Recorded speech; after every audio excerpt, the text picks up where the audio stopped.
Hey, it's Andrew, and today on the show we have Ziv Peled, Chief Customer Officer at AppsFlyer. In today's episode, we discussed how Ziv built AppsFlyer's customer success team from scratch, how he set the key metrics, and how the team evolved to generate over $100 million in expansion revenue in the last 20 months for the company. Ziv also shared the three main things he looked for when hiring a new customer success manager at the start, why annual recurring revenue churn is the most critical metric for a customer success team, and his future plans to prevent customer champion churn.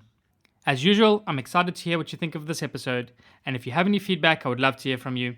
You can email me directly on andrew@churn.fm. Don't forget to follow us on Twitter, and enjoy the episode. How do you build a habit-forming product? You need to invest. And we saw these different... You don't just gun for revenue in the door. This is churn.fm, the podcast for subscription economy pros. Each week, we hear how the world's fastest growing companies are tackling churn and using retention to fuel their growth. How do you build a habit-forming product? We crossed over that magic threshold to negative churn. You need to invest in customer success. It always comes down to retention and engagement. Completely bootstrap, profitable and growing. Strategies, tactics, and ideas brought together to help your business thrive in the subscription economy. I'm your host, Andrew Michael, and here's today's episode. Hey Ziv, welcome to the show. Thank you for having me.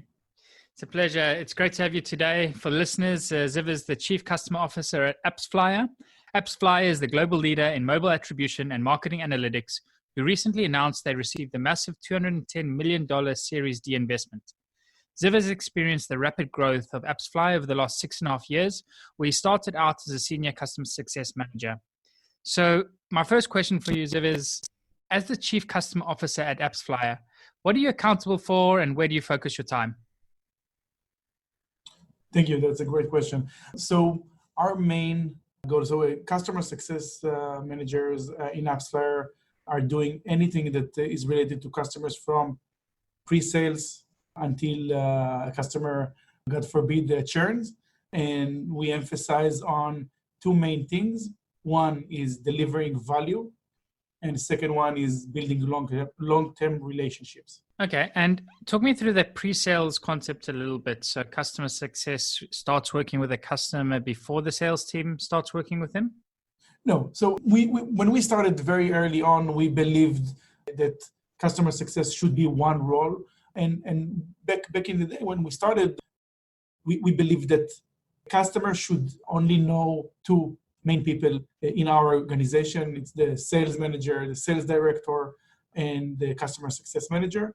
And of course, when we started also, the deals were with smaller customers, but when we grew and we went to more enterprise customers, so today we have strategic customer success managers and solution architects that works with customers, with prospects earlier, supporting the sales manager, but then after the deal is won, then of course they onboard the customers and they work with the customers for 3 to 6 more months, and only then they hand over. So I think that the main goals here were one, for the customer to know only two main people in AppsFlyer, and the second one, to avoid handovers. Yeah, and how are you avoiding handovers? Sure. So again, like when the solution architect or the strategic CSM start to work with the prospects, it's very early on. They understand the maybe special requirements of that customer. Most of our customers are using a generic solution, but some specific customers may have some very specific needs.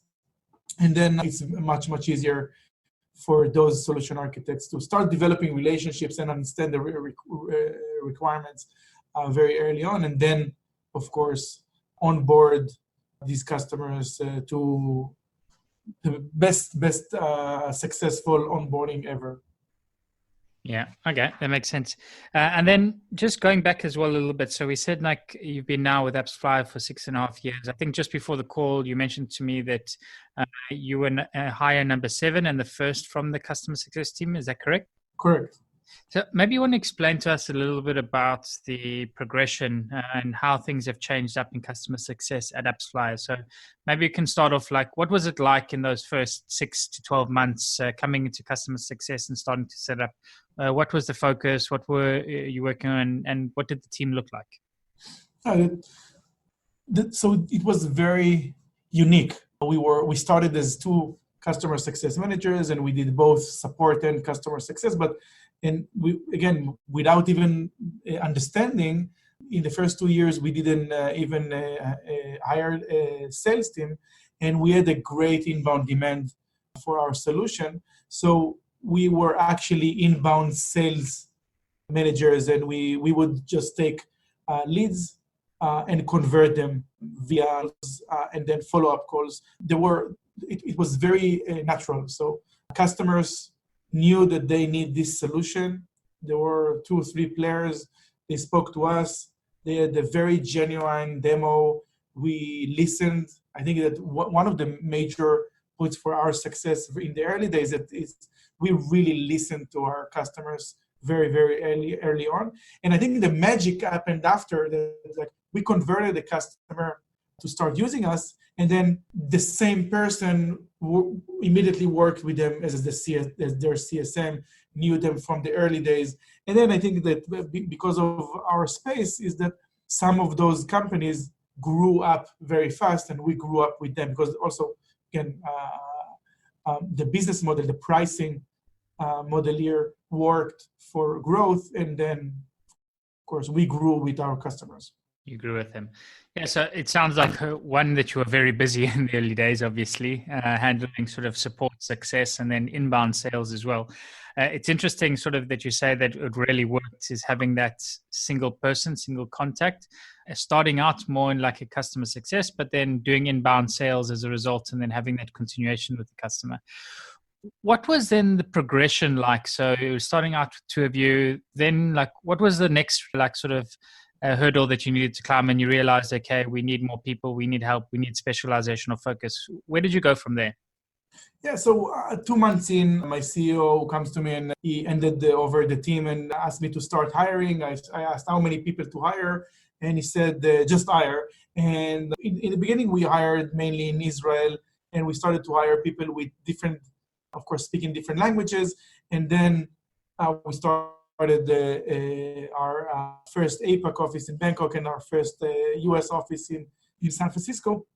And it was also very magical. So I was still a customer. Again, I think that hiring the right people, first 10, 15 people in the team were very, very special. Again, I think it's things that you can only understand now. We didn't hire people that really understand the customer side, the other side. We hired people that are all in, super passionate, a little bit technical. And I think that in addition to what I mentioned before about listening to the customer, I think that really, really helped. That in addition to my CEO asking me to not approve around 60% of the leads in order not to get too much noise into the company. We were a very small company then. First year, we grew from 7 to 30. I think that was super, super important for our growth, but also for our focus. Yeah. And so you went from 7 to 30 in that first year, and you said 15 of those were in customer success. Did I get that right? Or was that over a longer horizon? Yeah, 50 maybe a little bit longer. So the numbers of customer success, again, today is maybe hard to understand. We are now a team of 148 customer success managers in 13 offices. Wow. In addition to 50 support engineers in 9 offices. So for a company of 930 people, we are 208 people in client services, including knowledge base, analysts, support, and customer success. Well, and that all fits within your team. Is that correct? Correct. Okay. So Then let's just carry on going along with the trajectory then. So it's been a year, maybe a little bit longer, 15 people. Like, what are they doing in these early days, like in customer success? What is their focus? Does anyone have any specialization at this point yet? Or it's still very generic sort of customer success and No, everybody doing a bit of everything? no speciality. Everyone are doing inbound sales to customer success.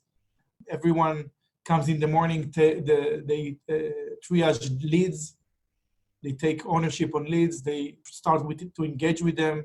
Of course, most leads doesn't answer, and then you have the percentage that answer you, and you go to demos, you convert them, and you start to work with those customers. And then, again, it was very organic that we grew these customers. Some of these customers just grew by usage, and some of those customers grew a little bit later when we added more and more value into the product. Yeah. And then at this point, you didn't have a sales team. So pretty much all the inbound sales leads were being handled by customer success. Is that correct? Correct. The deals that were done by the deals that were enterprise were done by the CEO, the VP of Biz Dev that manages the partnerships, but not directly generating sales. It was very early startup days. Everyone are doing everything. And if you need to sell to a very big enterprise, then the CEO will do it, of course. Yeah. Okay. Makes sense. And then, so like going on then the next step there, from there, you were around 15 people. Where did you scale to next? Like what was what size was the company at? And did you face sort of any hurdles along this growth trajectory from like the 15 that you were to the now 200, over 200 in the customer team? Yeah. So again, we pretty much grew exponentially, both company, number of customers, number of customer success managers. And in the very early years, we invested heavily on client services, from 2 to 20, from 20 to 50, 50 to 100, and now we are 148, and the plan is to be around 200, 210 customer success managers by the end of this year, and also support should be around 70, 75. Wow. So still growing massively. We one of our main goals is to serve all customers. So we do, of course, have tiers. We have tier 1 customers and we have lower tiers, but we want to serve everyone.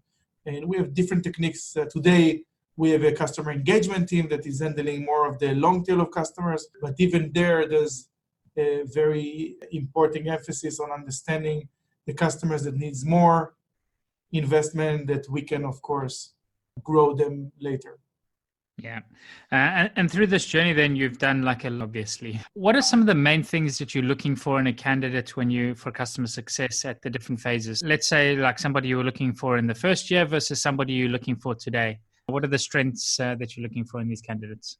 Yeah, that's a great question. Actually, in my presentations, I touch what are the 3 main things that I look for in a customer success manager. So 6 years ago, I would look for someone that is really passionate about everything, someone that is all in, and also 10, 15% technical abilities to understand what is like to integrate an SDK, how can they help developers with those integrations. Today, I'm looking first and foremost for people that are really great in building and maintaining relationships. I think that one of the most important fundamentals for customer success is relationships. And I'll speak about it a lot later.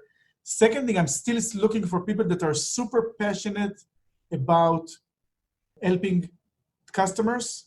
And the customer is both the company that you work for and the champion that you work for. And I'm looking for people that really, every day, they want to help. They want to understand the KPI of their customer. They want to understand the motivational future of their champions, and they want to help them. And the third one, today, I'm not looking for people that are super technical. I'm looking for people that are strategical in their mindset, that they understand the place of AppsFlyer in the marketing stack of our customers. And they also see the future and where AppsFlyer will be in 12, 24, 36 months. And they are able to articulate that to customers. So customers, of course, a term from Salesforce, customer for life. I want all my customers, we can help them. Very interesting. And then are these candidates, are you looking for like a specific industry experience or somebody who's worked in software before? Or similar, I think it was Drift, Julie Hogan episode that we looked into it, where they're actually looking for references and sources from outside of their industry. So as you mentioned, like somebody who's a really good connector, I think in their case, they're looking for service and they were looking to the hotel industry, for example, trying to see if they can learn things from different industries to bring back to service their customers better. Is this something that you've looked at AppsFlyer? Is it something when you look at sort of the diversity of the candidates and where they're coming from? Yeah, so in the earlier days, of course, we hired everyone from any industry. And again, it was successful, super successful. I can give even an example. Someone Israeli but came back from China, and he worked in China in the printing industry. Hired him to be the first leader of CS in Israel, but with the China market, and it was a huge success.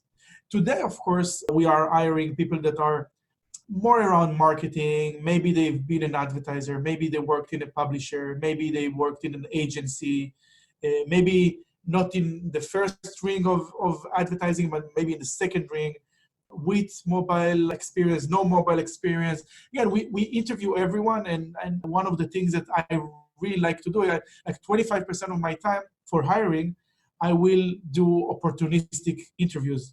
Just meet people in any level, individual contributor level, mid-level, even, of course, executive level, and just to start relationships with people that might work for me in 6 months, maybe a year. Yes. But definitely I can say that today we are hiring people that are closer to the industry. Closer to the industry. Okay. And then let's bring it back a little bit now into the context of the show and churn and retention. How closely are you looking at churn and retention as a customer team, and what are some of the focus areas for you when it comes to it? So we look at lots of metrics, and one of the things that I said a lot before 2018 is that I don't care about KPIs, and I didn't set any goal for the team until 2018. I think that it was much more important to emphasize and focus on the onboarding of the team members and the onboarding of the customers and our massive growth. In 2018, I started to look at a little bit metrics that, of course, I measured before, but it wasn't the goal. And of course, we looked at churn, we looked at onboarding time, we looked at time to value, we looked at many things. And then some people, pushed me to look at retention or churn as a main goal. And I didn't believe that should be the metric or the KPI. And I continued looking for more things. And then I saw that one of the most important things that we are already doing back then in 2018 is that we are, of course, we manage the main relationship with the customer. We know them very good. We know what they need. And we are the main component to grow them. So I came up with the upsell indication. And we started measuring that with no goal since May 2018. And in the beginning of 2019, I set it as a KPI. And immediately I also added another brother KPI to that, is the feature adoption indication. So for us, a customer success manager that goes to a customer now for a quarterly business review, and they speak to them and they show them 3 new features. And one of the features is really interesting, and the customer is speaking about that feature and is really interested about that. So the customer success manager, that when they go back to the office, then they will go to Salesforce and they will open an upsell indication if it was a premium feature, or a feature adoption indication if it was a non-premium feature. And today the goal is to open 4 indications every month. And as I said, we are measuring the upsell indication since May 2018. We drove over 1,400 closed won upsell and expansions that generated over $100 million. Wow, that's amazing. But if you think about that, the main value here is actually I call it a valuable engagement. So in order to get to around 3,500 valuable engagements, those are the number of intents that we opened until today, we had to go and speak with so many customers for tens of thousands of times. And in the end, we got into 3,500 valuable engagement. And I think that's the main goal. The second thing that I must emphasize here is that with the feature adoption, the indication for non-premium features, we are now around 46% conversion rate. It means that, again, the CSM must understand that they need to find the right value for the customer. They cannot just go and pitching things and then open feature adoptions for customers. But if a good CSM today is opening 2 feature adoption indications, most likely that one will be adopted. And for stickiness, for retention, for the sake of churn, for the sake of fighting churn, this is the best thing that you can do for your customers. Focus on upsell and feature adoption indications. Make sure that you have enough product features to push as much value. And then not only that you will get less churn, you will also grow your company. Yeah, I agree like sort of with the sentiment with what you're saying now as well, in the sense that churn is an output metric and what you've really been focusing on is the inputs. So if we think about like net MRR retention with your efforts and focus on expansion, I'm pretty sure you're probably net negative churn. Absolutely. Yeah. And then the same thing as well, like with inputs. I think what you're talking to feature adoption is one thing. I think in different companies and different tools, there might be like the ability to transition them into different use cases or to get different team members in. But really having that core focus on what are the main inputs that are driving your retention, I think is an excellent way. And I think also it's one of these things that troubled me a bit when I hear like organizations say that customer success owns retention, because it's a metric that's influenced by so many different departments and so many different aspects. But what you've done, what it sounds like AppsFlyer has really taken 2 main things that you have control over as a team, as a customer success team, and got the team to focus behind those and then drive those numbers, which ultimately is going to impact churn and retention. Yeah, absolutely. And maybe something that I can add here is that I speak to many, many companies, and I see companies that, they push the goal for customer success is the growth, but they give them the quota.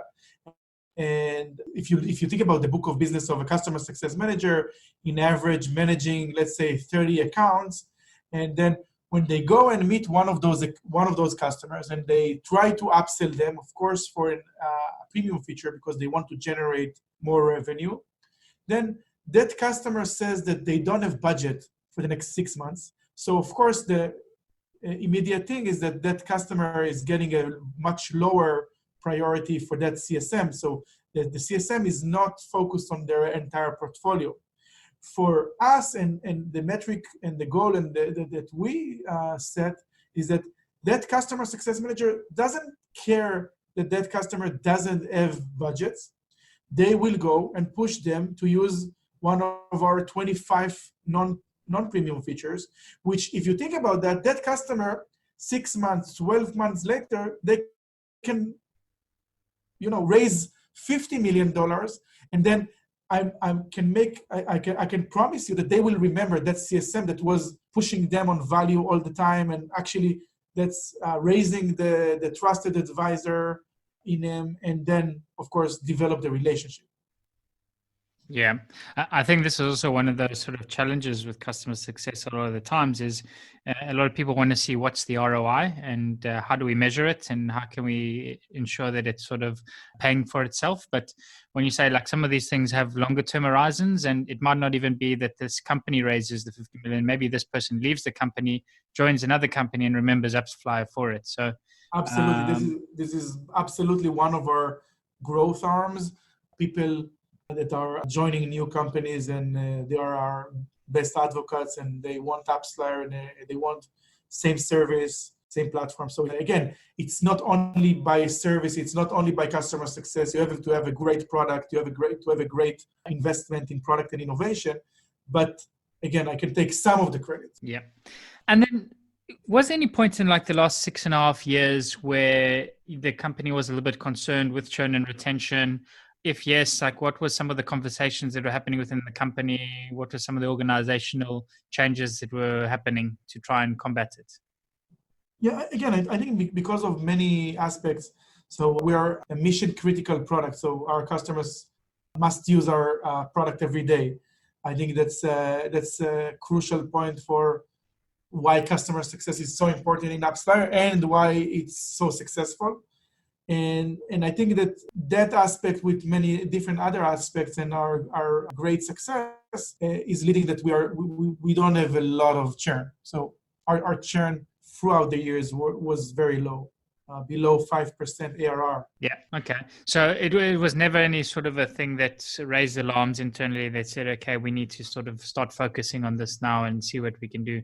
No, it wasn't. And I think also it's important. So when a company grows fast and massively and also serves many different segments of customers, I think that it's also very important to look at mostly ARR churn and not looking at the logo churn or number of customers, where it's maybe important in product, but much less important in customer success. For customer success, ARR churn, for me, that's the main metric.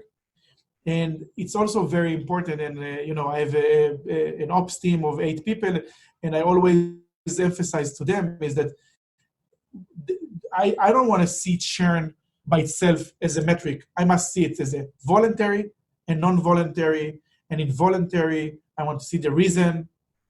And I want to, again, it's not that I'm not looking at what is related to pricing or product or any other thing, but I want to exactly know that. And then, there's specific things that are related to pricing, and you need to focus on that and see if you can resolve that.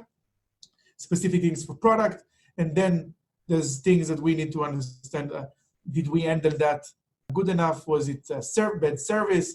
Didn't we build the right relationship, etc.? Yeah, makes sense. And then, so you're really trying to segment it to understand what's within your control to change, or where perhaps you made a mistake, and then really ignoring the rest of the noise, so to say, which is out of your control, like involuntary churn and aspects that you can't really influence as a customer success team. So Exactly. So then as well, like you mentioned, another thing I think is interesting in the context of churn and retention, and something we haven't really touched on much in the podcast, but is this concept of being sort of mission critical. You mentioned that AppsFlyer is a mission critical tool, that your customers really need to be looking at it every day, or else sort of like there's definitely something wrong with that customer. I think this is something that's often overlooked as well when you look at the type of tool that you're building and this type of product. And really, when you can build a product that becomes like part of the daily workflow, part of like the mission critical aspect, part of the infrastructure, it becomes really, really hard for customers to pull out and to remove. In your experience at AppsFlyer, like with this in mind, what has been sort of like that point or one of the bigger areas of churn that was within your control to change, was nothing to do with sort of like the aspect of the mission critical of the company going under or things like that?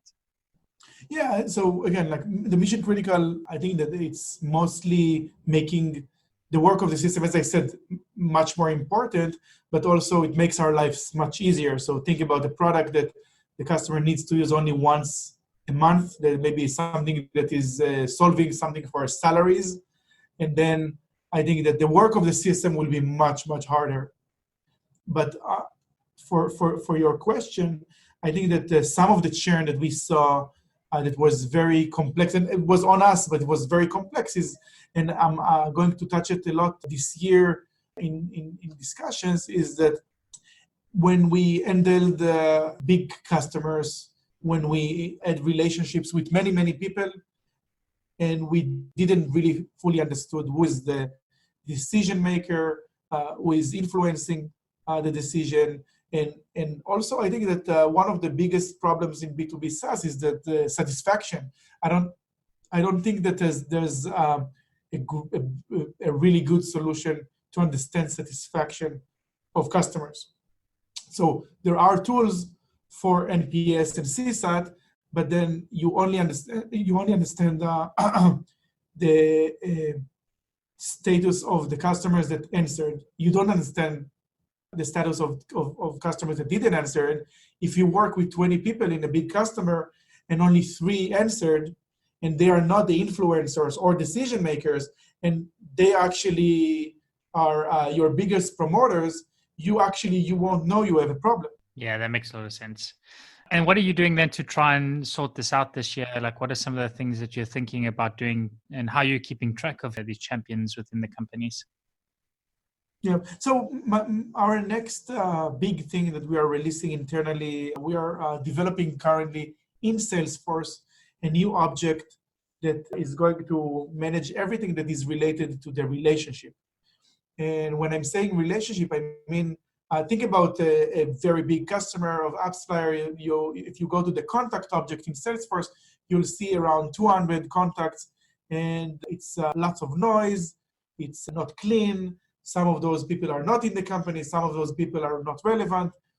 So what we are going to build in that new object in Salesforce that we call relationship, we're actually going to set the most important, I call it significant relationships of the account and who is owning that. And also for the customer managers to set what is the strength of that relationship from 1 to 5, and how well do they know that person on a personal level from 1 to 5. And then from a very big view, then I can go to an account and I see that we have 4 relationships, 2 of the CSM to 2 champions, 1 from the team leader to a decision maker, and 1 executive to executive. And I really, again, like it's a new framework, we're just starting it, but I believe that a lot of what we're already doing today and a lot of what we're going to do in the future is going to be all around those relationships. Yeah, that makes sense again. And again, like it's a lot of noise, but really having that understanding and knowing who's the decision maker, who's driving the change within the organization, and making sure that you're able to understand and really get close and build a relationship with them. Yeah, when was the last time that we touched them? When was the last time that they responded to us? What is their tenure in their company? And you know, a lot of information that will enable us to know. Again, think about the customer success manager, again, having 30 accounts, 1 to 2 champions in every account, around 60, maybe more significant relationships. What is my next engagement? How should I prioritize my next engagement? Who should be the next quarterly business review? Who should I invest in next? Who have you not got feedback from that's a champion? Yeah, no feedback from, again, like tier 1 customers, most important customers, and how can I get feedback from them? Should I do it from the system? Should I do it in-app? Should I go and do it by one of the leaders? I'm thinking this year about doing interviews by a third party for the highest tier of our customers at least once a year. Yep, to get a non-biased view as well. Exactly.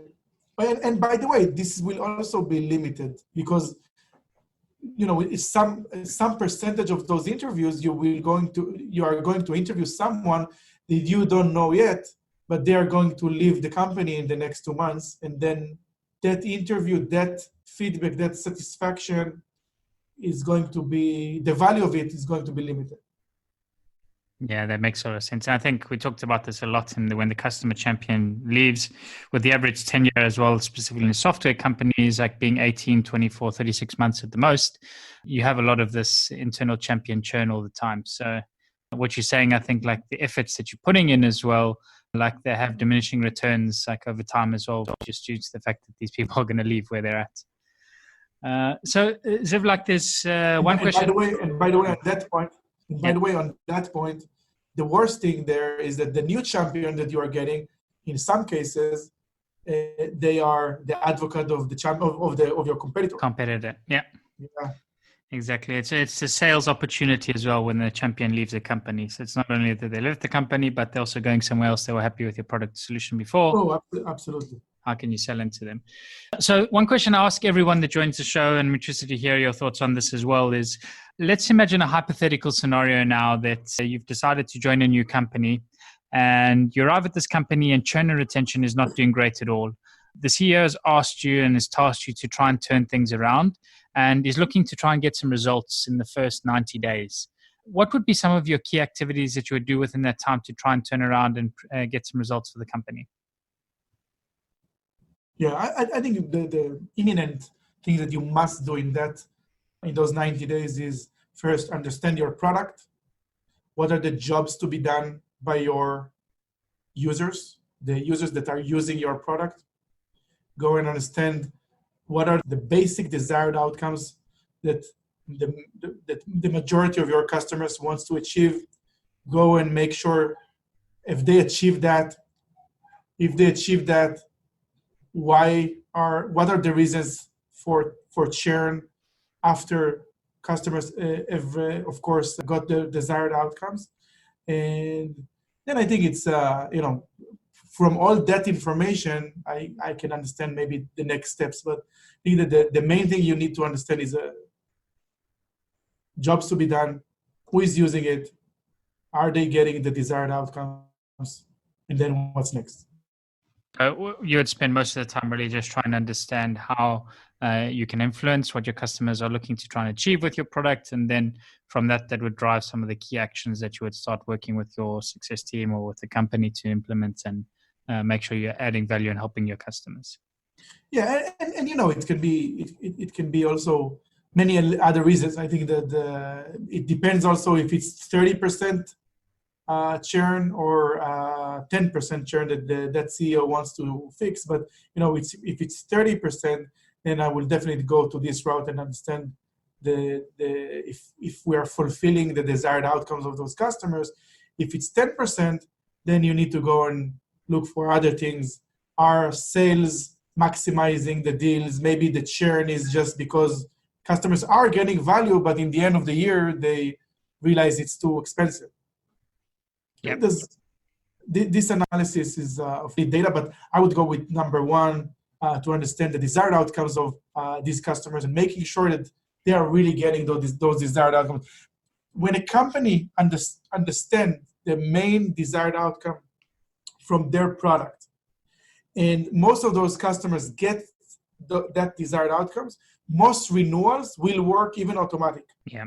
If you're delivering value, companies aren't going to churn. If that value is aligned with the cost, the amount of effort or the amount of money that they pay, you're going to have a customer for life, I guess. So, Ziv, it's been a pleasure having you on the show today. I really, really appreciate you joining us. Is there any last thoughts you want to leave the audience with? Any ways that they can keep up to speed with what you're working at AppsFlyer? Yeah, I think that what I touched, one, is that the focus of customer success should be mainly on value and long-term relationships. I think that customer success managers must not be related to anything commercial for them to be the pure trusted advisors. And I think that maybe people doesn't understand, and it's a sentence that I'm saying for the last couple of months, is that sales is not easy. I won't say easy, but it's not so complex, because in the end, there's a customer. They're looking for value, and it's very straightforward. You are buying value, and you are paying money for that. That's very transactional and straightforward. Customer success is super complex because it's very long term. And every time that I'm engaging with one of my champions and I want them on a call for 1 hour, I'm selling them for the most thing in life, which is their time. And a customer success manager that does a very good job, they know how to focus on the right value and help their champions achieve good things. A not so good CSM might waste that 1 hour of that champion, and then it's going to be very hard for them to get the next hour. Yeah, It's really about focusing on that time versus value delivered. So the amount of time you're chewing up for your customers, the amount of value you're delivering, and it's critical to get the balance right. Exactly. Love that last thought. Well, Ziv, thanks so much. It's been a pleasure having you today, and I wish you best of luck now in this next hiring spree and growth spurt that you're going to be going through over the next year. Thank you so much. Thanks.